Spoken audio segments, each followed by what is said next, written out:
আমাদের শিক্ষা উপদেষ্টার সাথে সাক্ষাৎ করেছিলেন। সেই সাক্ষাতে শিক্ষা উপদেষ্টা বলেছেন 2600 প্রতিষ্ঠানের এমপিও ভুক্তির ব্যবস্থা উনি করে যাবেন।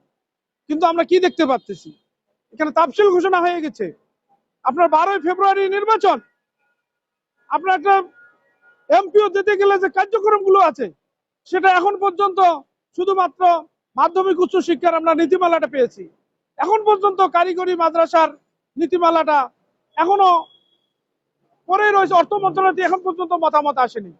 তাহলে কখন সেটা আসবে, সেটার আবার নীতিমালা প্রকাশ হবে, বিজ্ঞপ্তি হবে, আবেদন গ্রহণ, যাচাই বাছাই, তারপরে তো আমাদের কাঙ্ক্ষিত আলাদা আলাদা ভাবে প্রতিষ্ঠান ভিত্তিক প্রজ্ঞাপন জারি হবে। এই প্রক্রিয়াগুলো আমরা শুনতে পেরেছি মাননীয় শিক্ষা উপদেষ্টা তার দায়ভার এড়িয়ে গেছেন। তিনি এমপিও ভুক্তির জন্য ফাইলে সর্বোচ্চ স্বাক্ষর মতামত দিয়ে দিয়েছেন।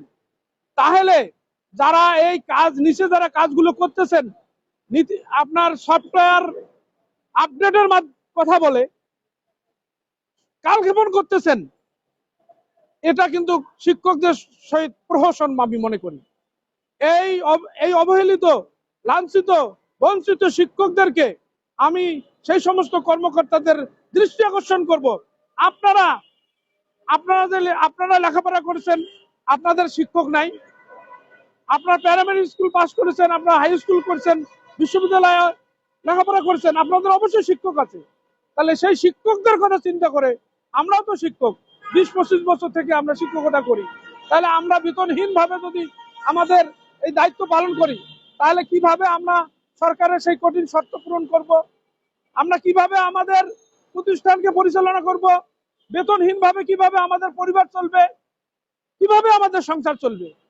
আমাদের প্রত্যেকটা শিক্ষকের সংসার আছে।